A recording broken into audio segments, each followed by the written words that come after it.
Guys, welcome to another episode of the Tampa Bay Real Producers Podcast. This, of course, is the podcast that is made for real producers, by real producers, and with none other than Tampa Bay's real producers and the partners of Tampa Bay Real Producers. And today we get to actually continue our partner series. Our guest today is Mr. JC Sommer. How you doing, brother?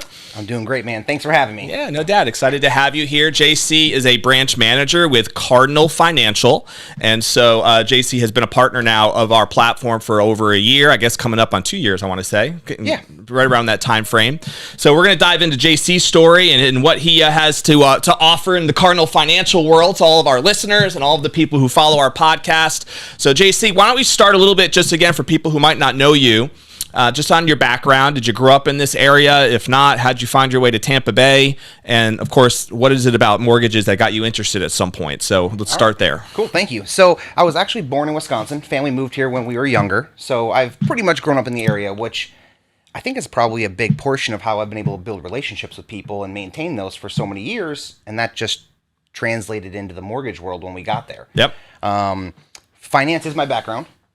Starting at 18, went right into the banking world. So personal banking, business banking, became a vice president branch manager at a pretty young age. Did it for about 6 years, but got a little bored. And said I thought there was a little bit more out there for me and not being locked in the office. So no better business in real estate than making your own schedule and, working with the people you want to work with. Yeah.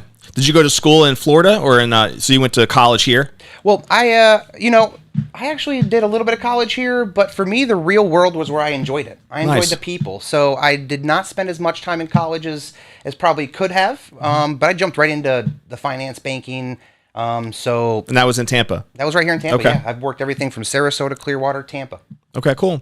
And so a lot of the network that it sounds like you built through the banking background, at some point, did somebody approach you about mortgages or real estate, or was that always kind of a plan, or how did that connection happen? Actually, a great question. I have a mentor. His name is Mike Alea. Currently, he works still in the mortgage business over in Bel Air Bluffs, but I do give a lot of credit to his constant pursuit of telling me that I could do more than banking, and mortgages probably would be where it's at, financially, independent time frame, and just, for a knack of being able to talk to people, he's like, that's where you want to be. And it took him a little bit of time to convince me, but finally he did, and I jumped 2 feet in. So I give a lot of credit to my mentor. That's key. We see that a lot, actually, in a lot of these interviews, is the power of a mentor, and wherever that might come. And if you don't have one out there, that might be a great one to look for, right? Is just finding that person who is already advanced, they're ahead of you in a certain industry and has achieved something. There's a lot of power in having that guidance, from someone. It seems like you had that too. Well, when people tell you that they believe in you, it takes a little bit of time to hear that. No doubt. Eventually you buy into that and you say, you know what, I really do think I can do that. And with somebody that leads you a little bit and guides you in the beginning, that's kind of the difference sometimes in this business. When you have somebody that can guide you versus people that go out there with no guidance, no leadership, and it's a little bit of a struggle then to do it. But yeah. If you have that person, then you're lucky. Was it a challenging transition for you at all to go from banking into mortgages right away, or was it pretty seamless? So a little bit of both, right? The transition for me was you're at the bank 8 to 5 every day. Yeah. In the office, you're working with your people, but in mortgages, if you're not careful, you can get lost with the freedom of schedule that they give you. Yeah. So I treated mortgages like the bank schedule still, which is really what actually propelled my career pretty early, was not milking the ability to do what I wanted when I wanted to. Yep. And so I would say it transitioned really nicely. And I started by visiting offices, right? That's what I knew was offices. Yep. So I started visiting realtor offices every single Thursday. I'd bring flyers, cards, candies. I'd say hello.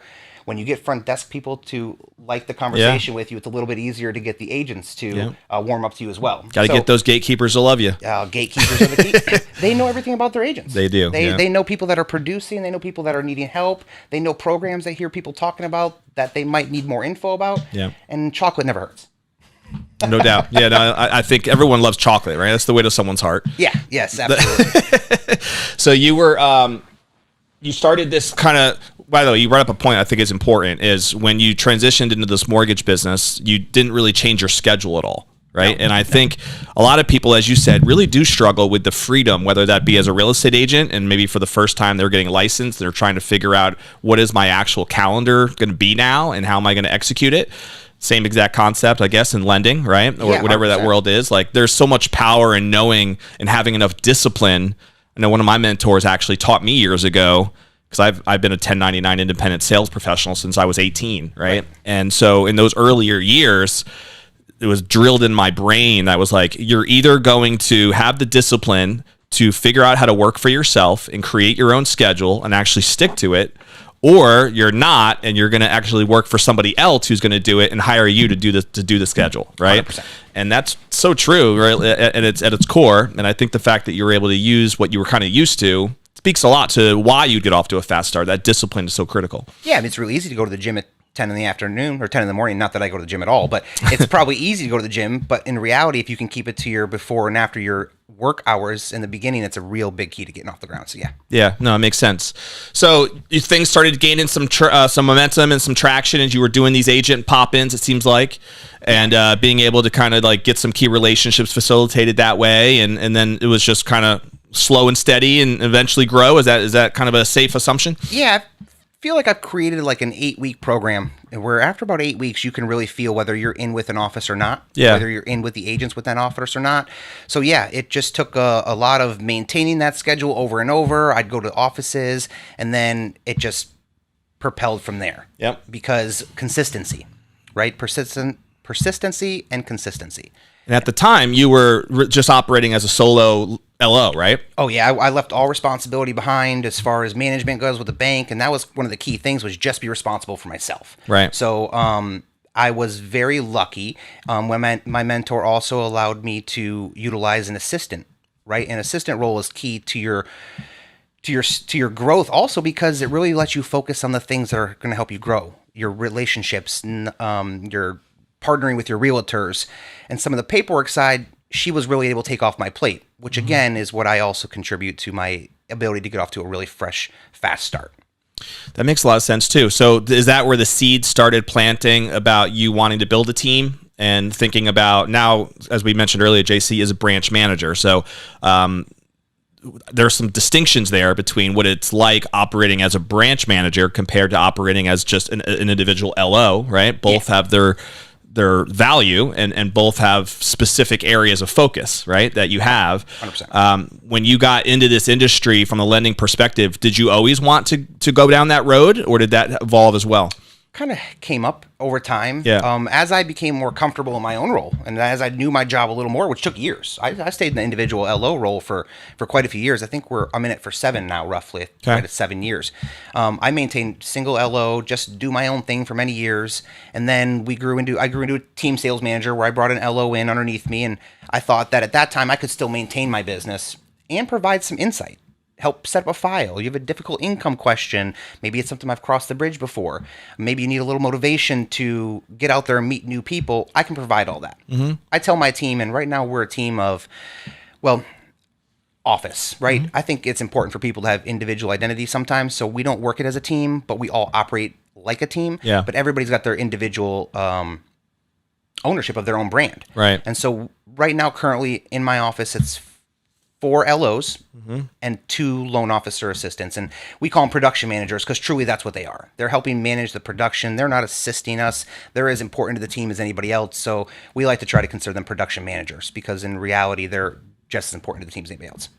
Do the 4 LOs, do they take onus and responsibility of their own pipeline and their own deal flow and all of that? Or how much are you as the branch manager also involved with making sure that they have some sort of a pipeline distributed to them?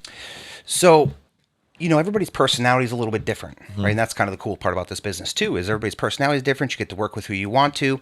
My LOs are self-driven, so I don't necessarily have to motivate them to get up and do their job every day. Mm-hmm. They're really already motivated to that, which is why we work well together. Our team is built around people that are self-motivated. Mm-hmm. Now, I'm there to assist. Every problem that comes up, you want an idea, you want a thought, you want to run income by me, you have a problem, right? What time out, something came up, can you help me? That's when I jump in and give all the guidance and assistance we need.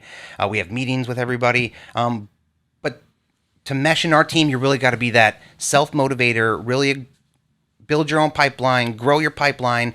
I'm not here to tell you how many times you should call your pipeline. I think that's something that you as your business, which it is your own business, you figure that out. if you have questions, assistance, I give my team ideas, I give them challenges, but I don't require anything because of that. It's your business. You should really own it.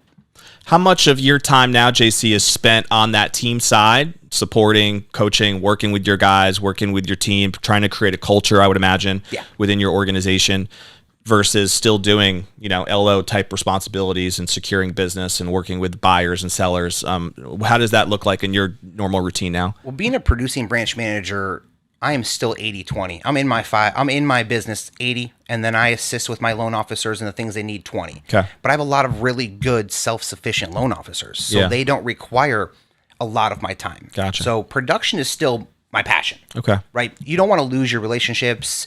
You find LOs or people in the mortgage business that leave production 10 years down the road, probably regretting they left production. Yeah.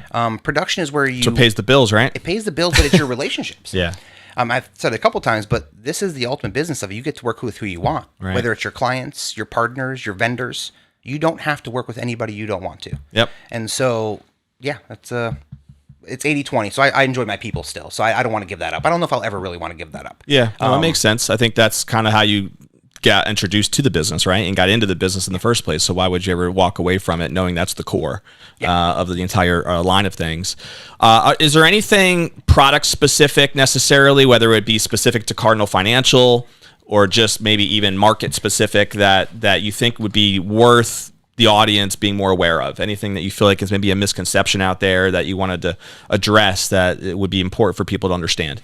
Yeah, you know what? Actually, I wanted to use that time today to talk about renovation loans. Okay. If you look at the houses that are sitting, the houses that agents have the biggest trouble moving, contracts go under and contracts leave for inspections. I would imagine more so than anything. I don't have a hard fact on that stat, but I would imagine most contracts go under and right back out again during that inspection period for what's on the inspection. Well, our motto at Cardinal is any home, any condition. Mm-hmm. Because ultimately there's a rental product to fit almost anything that you need to fix within that home. It's an investor buying, you have those products. A second home, you can rental those homes. Primary residence, you even have more options because you can different loan products. Mm-hmm. Renovation loans are going to be what moves the agent's homes that are sitting. And if you haven't looked at it, then definitely reach out to your loan officer. Give me a call. I love to chat with you. But renovations are going to be how we get these homes up to snuff to sell, because a lot of them are still sitting with some work needing to be done. Roofs, AC, hot water heater. Those are easy peasy. Get them done, no problem. Yeah. And obviously you provide pretty much any type of loan that's available, right, out there. It's not like you are cookie cuttered into any particular thing. No. I think you were saying off camera that's one of the advantages possibly with Cardinal Financial is that you could broker out if need be if there's a product that's not even held within house, right? Yeah, absolutely. So we're retail. We have our money. We fund our money. We close the business. We service our loans to a certain percentage of. I don't want to quote it because I don't know exactly, but it's a high percentage we service our loans. Yeah. But yes, if I need to find something, I can broker it out. So I can broker out. We have in-house one-time closed construction. So if you have somebody that wants to buy land and build a home, already owns land, wants to build a home, we could take care of that with our construction loans. We have DSCR loans, which are the investment property with no income verification. Mm-hmm. Anything we need, we can find it. Down payment assistance programs. In the state of Florida, we offer 112, last I looked. Could have tailored back, but some of those are county specific, some are city specific. But Cardinal's taken the time to really go out there and get those programs so we have them to offer when that pops up. You may only do one Pinellas County bond program all year, but it's that one person that needed it, you had it. Yeah. And so we really pride ourselves in that too. How common in your experience are these renovation loans that you're putting through? Is this something that you're doing regularly? Our team in our office does them, but they're not as regular because agents don't know much about them. Right. And there's a little bit of a misconception about them sometimes too. Mm-hmm. So I think as we can get more word out there with agents that find, okay, why is this home sitting? What can we do? How do we find a buyer to do it and not always put it on our seller? I think it'll become more of a popular product, and it really should become a more popular product. Yeah, no, it sounds like it. I think, as you just said, it's not something that I feel like is common knowledge, right? Like not a lot of agents even know that product would exist. It's difficult. Yeah. It's not the easiest for the loan officer to walk themselves through. And if you haven't done them, you really don't even know where to start. So right. In the beginning, to get myself out there, I picked loans that nobody really talked about. You can't really walk into an office and say, take care of your FHA conventional VA Exactly. people because everybody does that. Exactly. But when you walk into the office and say, I know bridge loans. Yeah. What do you mean you know bridge loans? Nobody knows bridge loans. Not many people take the time to learn bridge loans. Right. So I took the time to learn bridge loans, rental loans, everything that nobody else really wanted to talk about. And that's how I utilize the ability to get in those realtor offices and talk and chit chat and not get booted right away because it was different. Yep. People are like, what do you mean you do condo hotels? Oh yeah, let's talk about that. So if you take the time to learn what nobody else knows, the rest of it is really kind of just easy. But you'll get people talking to you when you're talking about things that not everybody knows how to do. So as I think agents get more familiar with Reno, you're going to see more and more of them. Yeah, that's great, man. I think, again, anytime you can differentiate yourself is a win, right? So the ability to elaborate on a product like renovation loans, bridge loans, as you mentioned. I have a passion for real estate investing. Okay. And so just the concepts that you just brought up, I know are brought up a lot in the investment world, like the investment circles. The whole bridge loan concept is a pretty popular concept among investors, right? Absolutely. But you don't hear that much among traditional, just residential retail real estate. Sure. And so I think it's awesome that you can bring that to the table. Do you work a lot with investors, JC? Is that a part of your business? I do. I have some realtors that only work investors. So I do a lot of duplex, triplex. People's plan is the BRRRR plan, which is the buy, reno, refi, redo, or whatever the last R says. Familiar. And biggerpockets.com, baby. A little shout out to the blog posts out there. They always talk about the BRRRR method. I got an agent that's actually one of my agents only does investors, it seems like. And so a lot of the people that he sends me, we talk about it, he says, well, I met the agent on Bigger Pockets. Yeah. And so, 100%. I work with investors, work with primary residents. Really, we work with a lot of them. But the investors, I enjoy that part because they have a different mindset. Totally. Right? So when you're doing your primary residence person or your first-time home buyer, you have a totally different conversation. Mm-hmm. And that's also the cool part about this business too, right? No conversation's the same. Right. Everybody's job is different, income level is different, asset level is different, their plan is different. And ultimately, it keeps the day spicy. Yeah, man. What do you appreciate most about your position? Is there something that resonates with you the most that you just really enjoy and you find the most fulfilling? There's a quote that says, if you help enough people get what they want, you get what you want. Yeah. I like that quote. I really do, because I feel like that's kind of the day in, day out. The more people you can help, then you get what you want. And so in mortgages, the more people I can help buy their biggest purchase possibly. Mm-hmm. And this might be their biggest purchase now. And then when they upsize in 3 years, call you back, that's their biggest purchase possibly. Yep. You help people through their difficultest times. You get divorces. You get people, right? You have different conversations. Husband first, wife next, wife first, husband next. They both got to buy a house. They got to get through selling this house. Those are difficult conversations.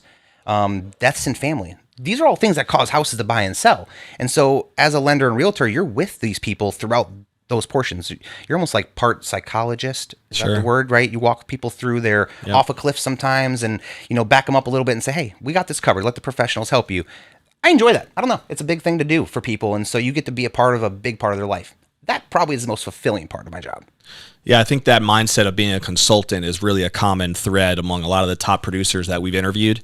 It's, a lot of people, I think, mistakenly, when they get licensed, we're talking about agents right now, they just think money is going to come pouring in, right? And they don't really understand how positioning yourself as a real consultant is how the money eventually starts pouring in, right? So that people really trust your opinion, trust who you are as a resource and an authority in a particular space.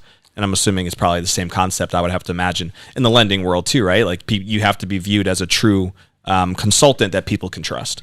You're not selling anything. Yeah. I'm assisting you in getting what you need, and I happen to know the programs and I'd run the numbers for you, and I can collect the documents for you. That's all you're doing is you're assisting people. You're not selling people. Right. Traditionally in mortgages, they're looking for something, and you're walking them through it. So yes, you're a true consultant when you're not selling them something. You're offering guidance and knowing what you have can fit what they need, and you piece them together. Mm-hmm. And I think I'd pull that all back from banking. Really, people came in asking for one thing, and when you get down to talking with them, you find out that they might need a couple other things other than what they just walked in the bank for. Yeah. And so that's kind of the same in housing. Yeah, and you never really know what direction that's going to go until you actually take it with that approach, because it's all about being a good listener first, figuring out what the true needs are of that person, not cookie cuttering them or putting them into a box just because you think you've met with this type of person before. Yeah. Right? I mean, that's really where the listening skills come into play. And I find that as a common thread, again, among the successful people that we've got a chance to interview, is really viewing and caring enough that each person's needs are going to be valued so that you can truly serve them, right, at a high level. I think that's huge. So I appreciate you sharing that.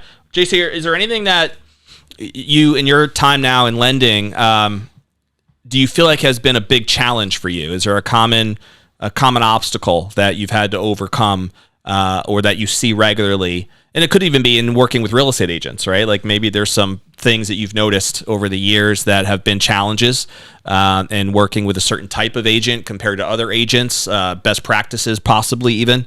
What are some thoughts that you have in that arena? Oh, that's a good question. Challenges. Your challenges are clear communication, probably more than anything, because everybody's different. Yeah. So your personalities are different. Everybody's personality is different. Your team's personality is different. So I think the biggest challenge is just really being able to work with all the different types of people, whether they're agents or buyers. And then as you grow, right, your growth becomes a challenge because you really maintain your level of service, but while you're growing, you have to maintain that. So you focus some energy on growing, but then you still got to be in what you're doing so it doesn't go, awry. Right. You can't. You got to that level for a reason because you were providing good service. You can't screw that up, right? As I try to grow and meet 5 more agents to grow my book of business and grow my referral partners, if while I'm trying to find 5 more people to work with, I don't treat the 15, 20, 30 that work with me regularly just as good as I've always treated them, why would they want to maintain that? So you grow 5 to lose 7 out the back door because you're not doing a good job. So some of the challenges probably in real estate would be is getting your growth without losing what you're good at. And so that's probably the hardest thing to maintain, really. Yeah, no, that makes a lot of sense. And I think a lot of people do struggle with that, of that balance of, and for that reason, some people are afraid to grow, right? Oh, hands down. It's you think about that stuff. Yeah. As you're like the entrepreneurial spirit, when you go to bed at night and you're thinking about loans, you go to sleep. In this business, you go to sleep thinking about inspection reports. You go to bed sleeping, you think about loans, locks, and expirations. So yeah, that is it. You go to bed thinking, did I call everybody back? Mm-hmm. One trick I use for calling back, which might work for some people, is I go to my missed call log, and when I call you back, I delete the red off my phone. So when I scroll my call log, if the red is gone, I've called everybody back from today. Yeah. If the red's not gone, then my day is not over. Yeah. So as a tip for this, to make sure you're calling people back and you're not forgetting about your missed calls, go to your missed log, and when you call people back, delete the red. You don't need to know that you missed them if you already called them back. Yeah. And so that actually was a real... It's a good little hack. I like it. But it helps I get too much spam on my phone to do that, though. I kill the spam calls, too, and... T-Mobile's great. I can't be calling these spammers back, JC. I got a life to live over here. You know what I'm saying? I'm with you. As soon as you hear beep, you delete. Yeah, I hear you, man. So good stuff, dude. I appreciate some of the tips already. I think that people have gotten a good insight, hopefully, on just. I think if you're out there and you might want to pick JC's brain on the renovation loans, the bridge loans, there's some differences that you bring to the table there. What to you is like the ideal working a relationship with a agent? Like in your experience, again, what has worked really well in working with a real estate agent? You mentioned communication, so I'm assuming that's a big part of it.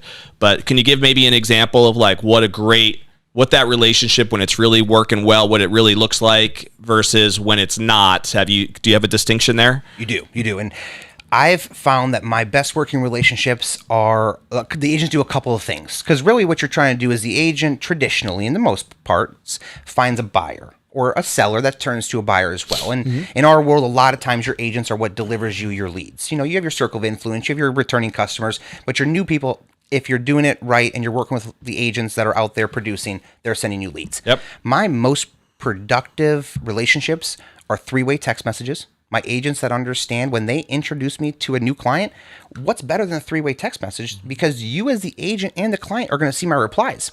You no longer have to ask your lender, did you talk to Bob? You saw your lender's reply. Yep. Business card came over, application link came over, the fact that you were thanking them for the introduction to the client, you love to send some or put some time aside to chat with that client. You let the agent and the client all know in that group message. My most productive relationships do 3-way introduction text messages. Yep. And then the second part is all my agents have access to my link, which is just my first and last name, jcsommer.com. And if you just type that out and hit enter and hit apply now, the application comes directly to my laptop.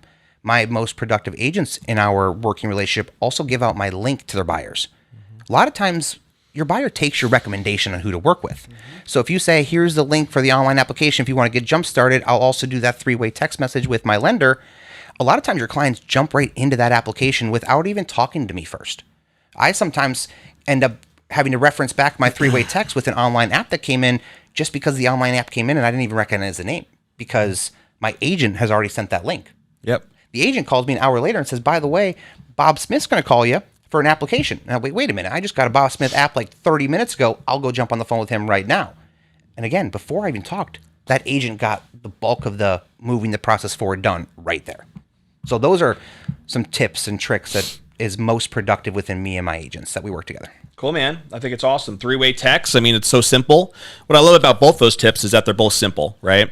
Very. And anytime you can make the process easy, that's beneficial for everybody. I think unfortunately in this world, we tend to complicate things a lot of times and make it a lot more difficult than it needs to be. And so just breaking down some of the barriers of being able to work together, a 3-way text, of course, couldn't be any easier than that.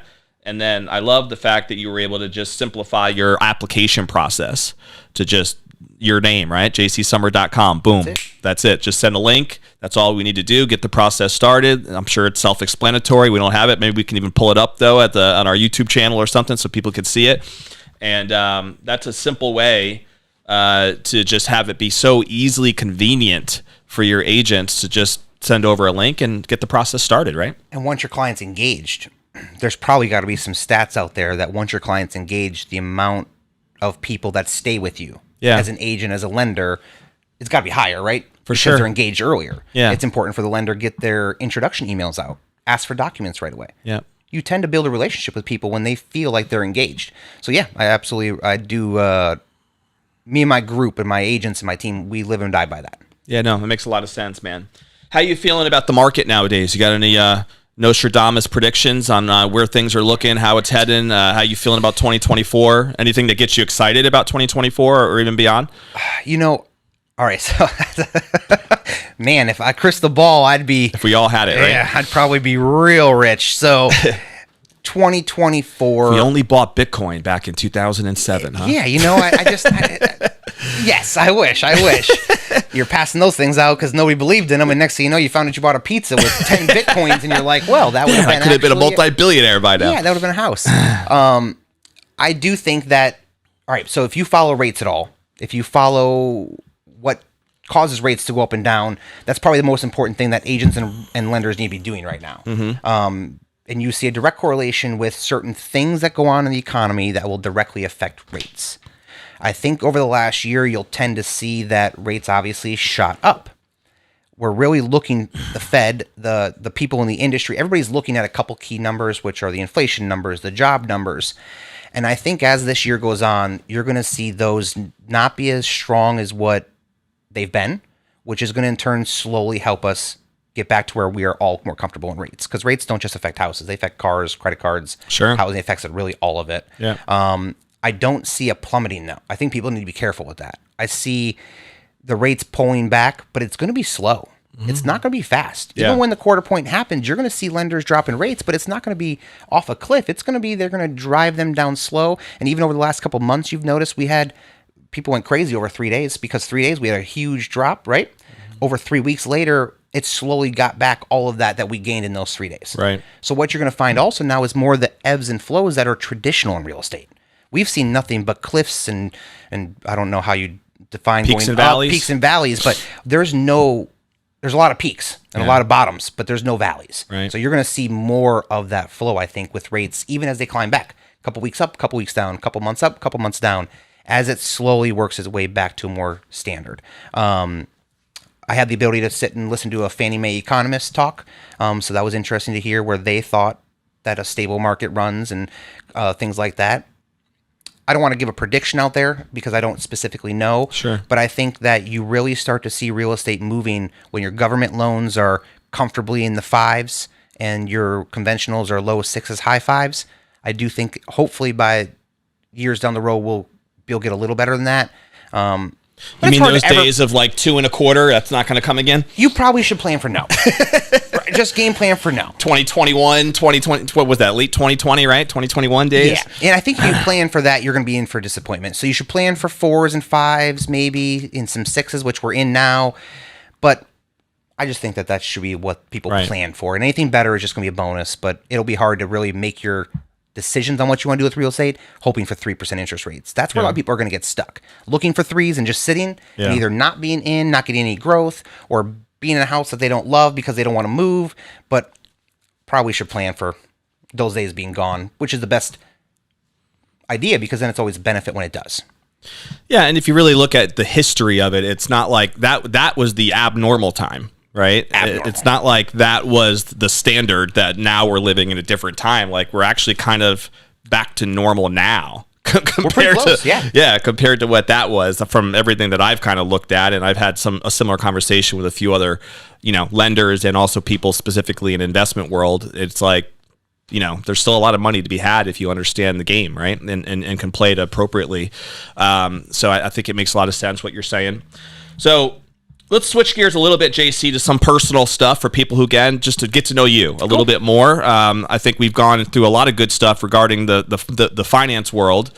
So, I know you're a family man, right? Married with kids. How old are your kids again? I have 3 kids. I am married to a beautiful wife, Jennifer, and we've been married going on. Oh gosh, you're gonna kill me. What are we about to be? 3 years now. 3 years married. I think so. Yeah.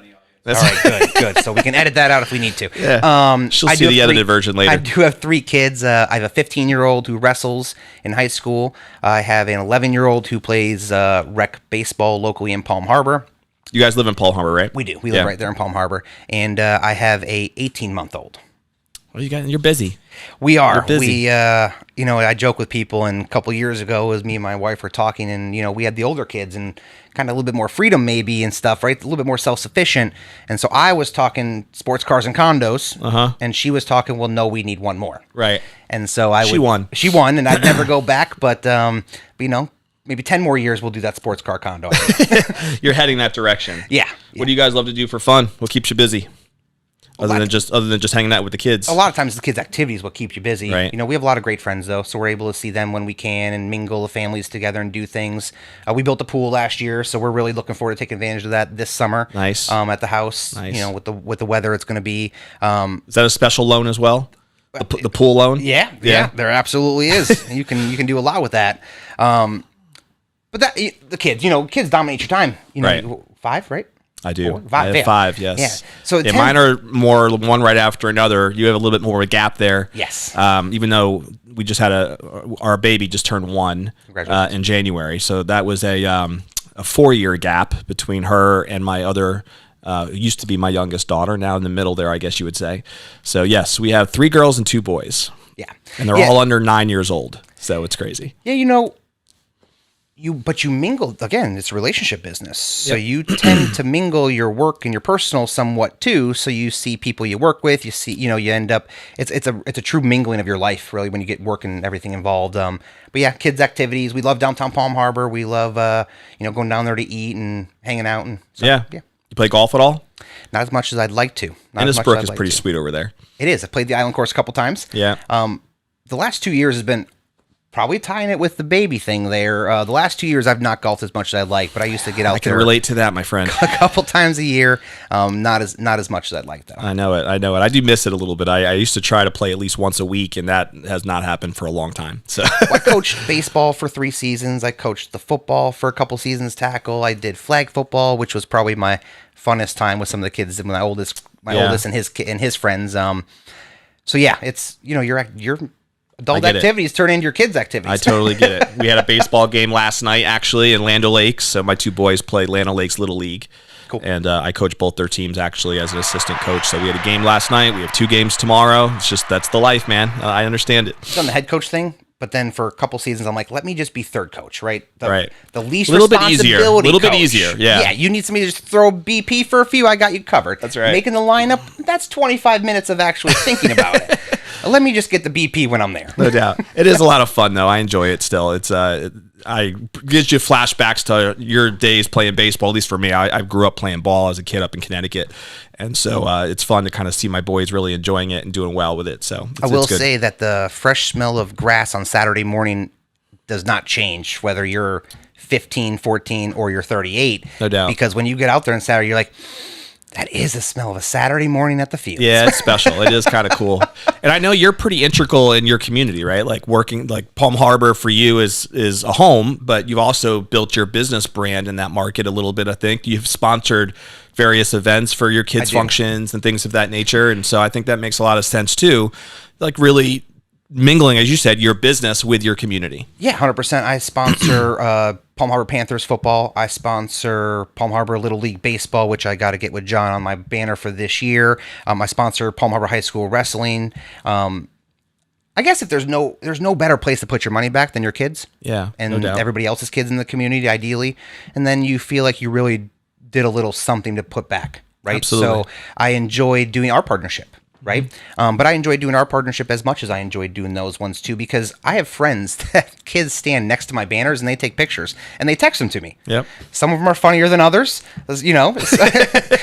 I could imagine. Yeah. Some of them are creative and funny. Some are just more like, hey, I see you every day I walk into this field. And right. So I don't know, man, that puts a smile on your face. It's No kind of doubt. cool, right? And it's the small stuff that's supposed to bring joy to you. So it's I do enjoy being a part of the community. I feel part of the community when I do it. Yeah, absolutely. And there's a lot of great agents that we've interviewed that actually are in that community as well. Palm Harbor has a great Keller Williams office right there. I know off the top of my head some people that crush it in that market. And Curly 19 right there. That's right.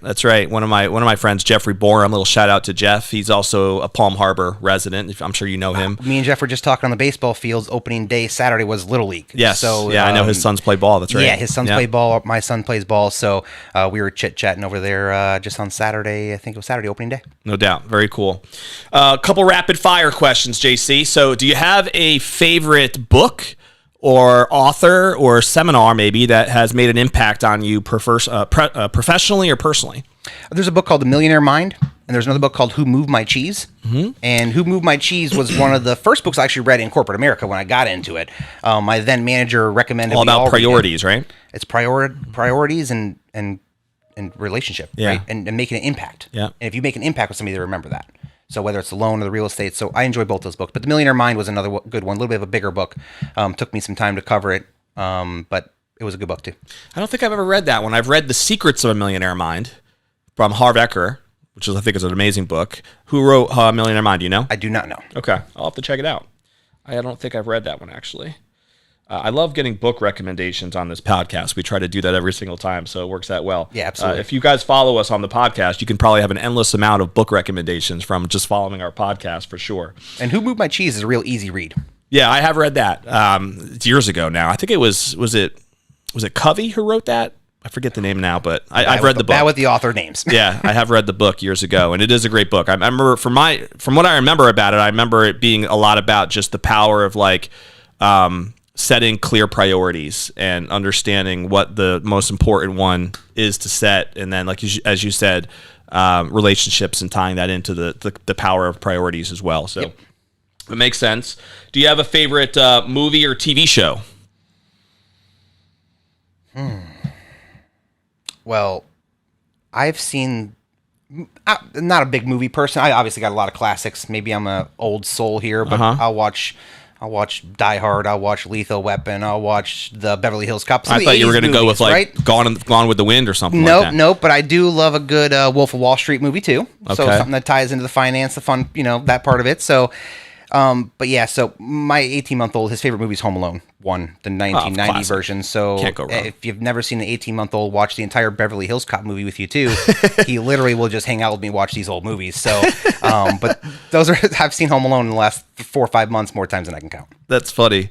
It's funny you mentioned The Wolf of Wall Street too. I was literally just watching Jordan Belfort on a YouTube video yesterday. Okay. Teaching his straight line selling principles, right? Because actually I've read his book, Straight Line Selling, and it's really a great book just about, the mentality and the psychology and the power of a successful sales process, right? Yep.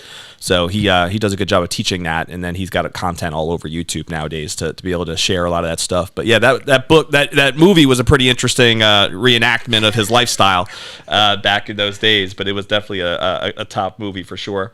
Do you have a favorite food, JC? Favorite food? I like a good steak.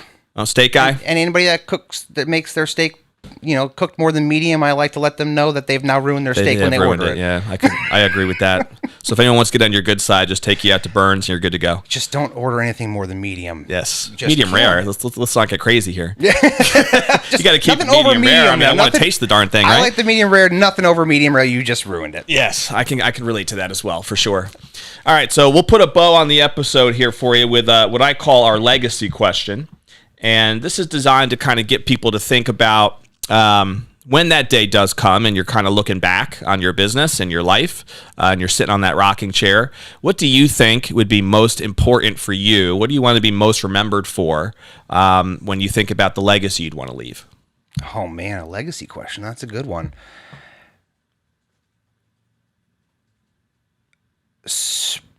I think I say what I'm going to do. I do what I say.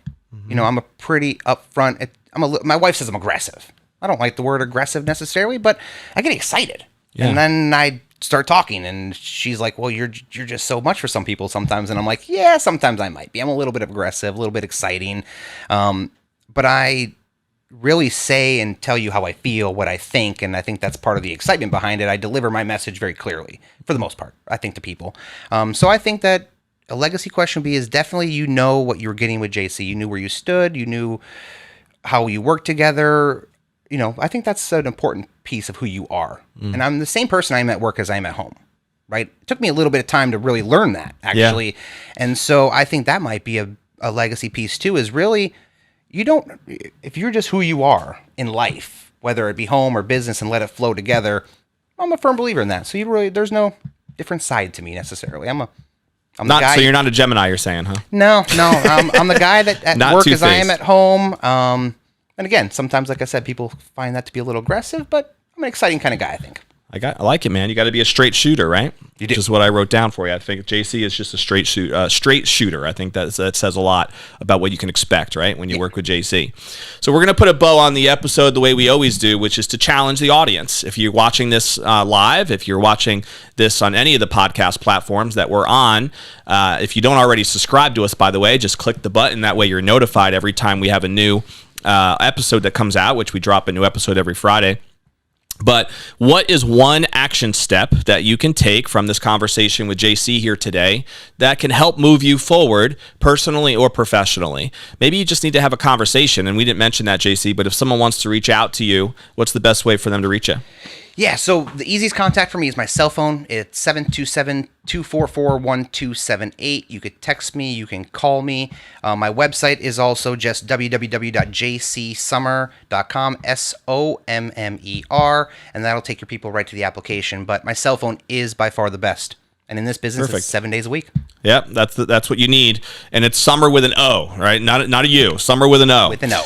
So we'll have jcsommer.com out there on the description that you guys can click on if you want to. But we talked a lot today about a lot of different things, from the power of renovation loans and bridge loans, and we threw a couple book recommendations out there. JC gave a couple of tips to be able to streamline the process in working with an agent. Something as simple as three-way texting. Something as simple as creating that the application process that he has as a simple link. So a couple of good nuggets there that he threw out. But what is one action step that you can take? Maybe you need to implement some of these simple processes into your routine. Maybe you just need to, again, have a conversation with JC and learn a little bit more about renovation loans or bridge loans, something that's going to help you provide more tools to your customers when you're out there doing your thing. But we have partners like JP who are experts in their field simply because we know that they provide immense value, right, to our audience, and that's what he's here to do.